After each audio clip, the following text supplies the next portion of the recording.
Армысыз құрметті көрермен, Серікті арнасында Қазалы ауданының қорытынды жаңалықтары, студияда Рахат Рахымжан.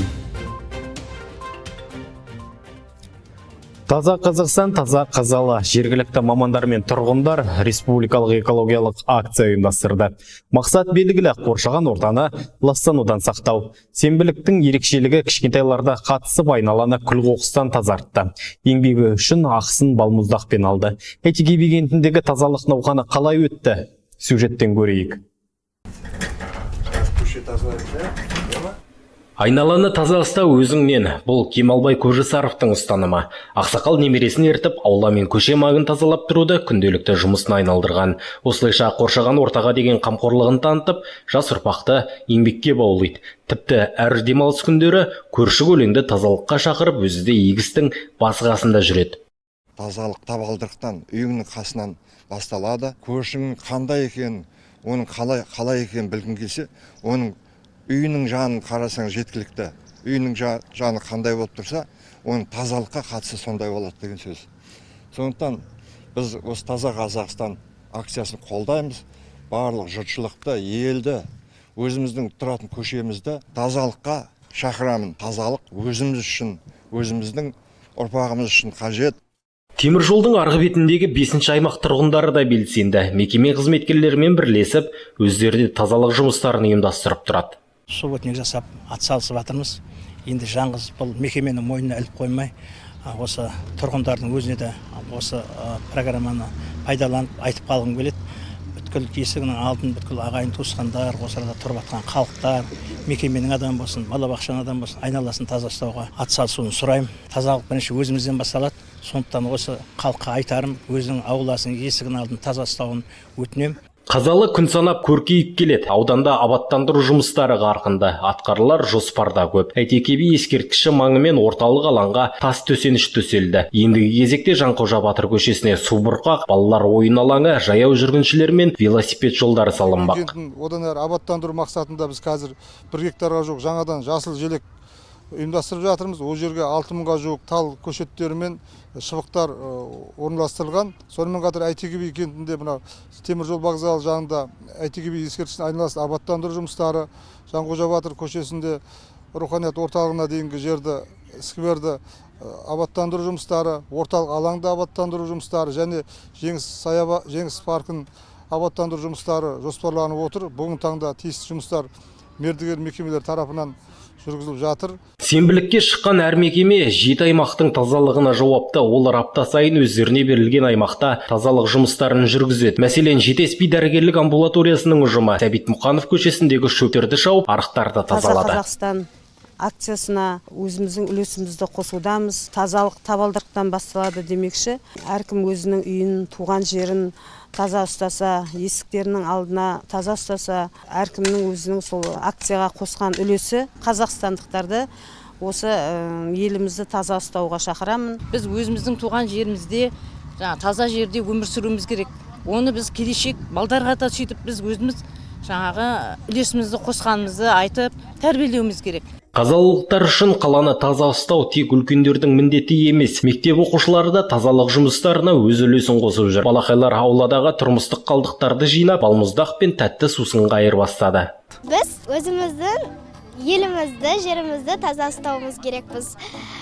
Біз ел болмаса, жер болмаса біз болмайтын едік. Сондықтан әр жерге қоқыстарды тастай бермей, өзінің орнына тастау керек. Біз қоқыс жинап, тәттілер алып жатырмыз. Бір жағынан тәттілер аламыз, бір жағынан бізді ағайлар тәрбиеге үйретіп жатыр. Әрине бұл акцияның мақсаты осы біздің жастарымызға қоршаған ортаны таза ұстауға, осындай қоғамдық орындардағы мәдениетті қалыптастыруға бағытталған. Енді қазір өздеріңіз көріп отырсыздар, біздің жастарымыз қаншама осындай шашылып жатырған қоқыстарды жинап, өздері балмұздақтарға, тәттілерге айырбастап жатыр. Бұл акцияны біз осы Әйтеке би кентіндегі барлық аймақтарда жалғастырамыз. Әр осындай аптаның сенбі күндері осы акциялар өзінің жалғасын табады. Жоспарлы түрде өткізілетін Таза Қазақстан республикалық экологиялық акциясы аудан орталығынан өзге барлық елді мекенде ұйымдастырылды. Күл-қоқыс шығарылып, арнайы орындарға төгілді. Ауданда алдағы уақытта тұрмыстық қалдықтарды қайта өңдеп, кәдеге жарату жұмыстары қолға алынбақ. Рахат Рахымжанов, Ерғанат Асаутаев, Шәкәрім Жұмағұл, Серікті арнасы. Хабарымызды жалғастырамыз.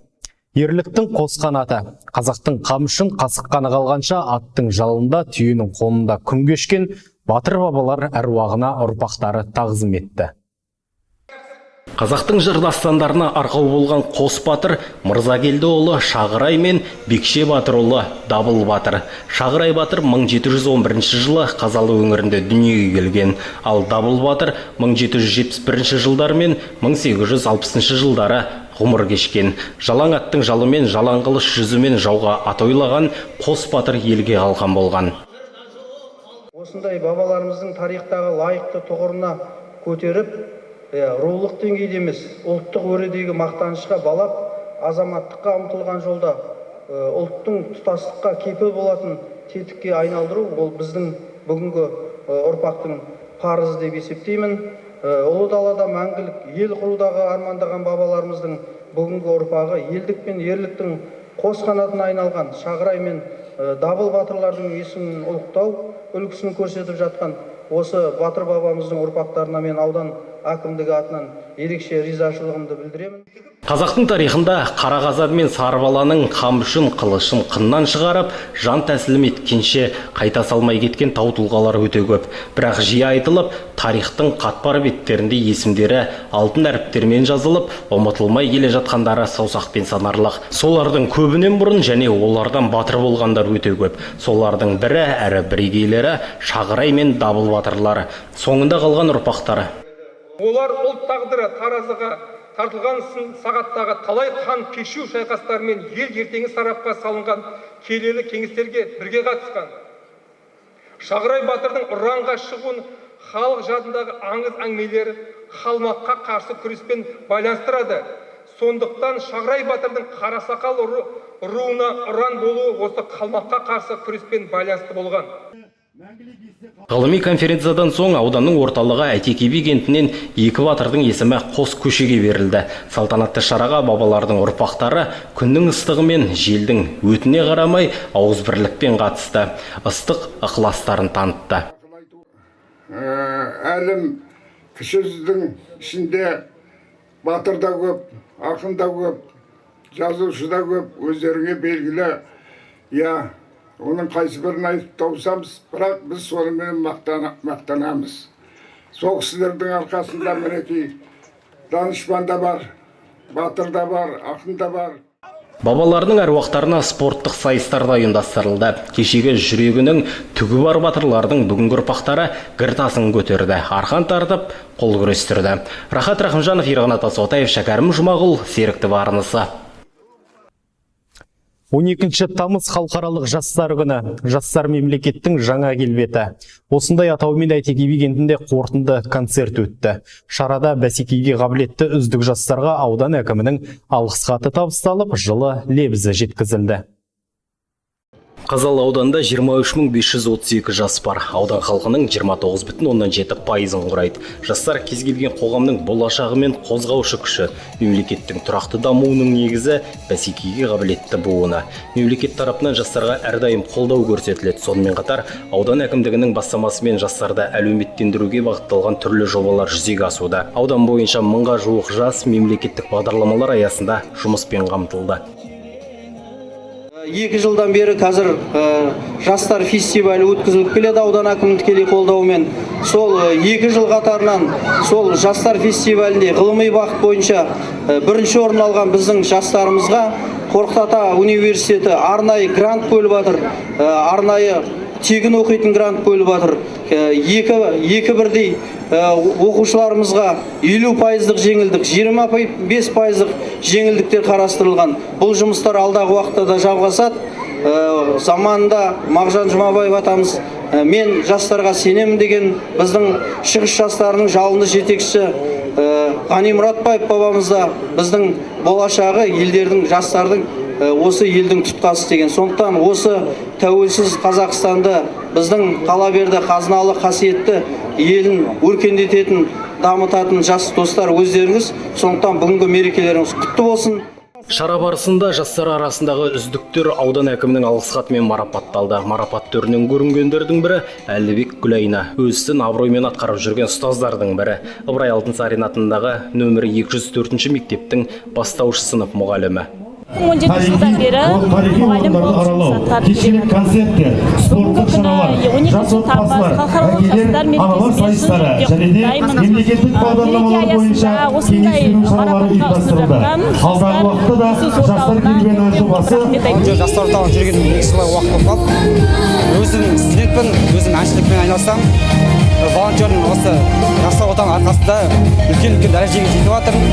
Бүгін әкімнен алғыс хат алып жатырмын. Мені бүгін жастар күніне орай барша жастарды құттықтаймын. Мереке құтты болсын.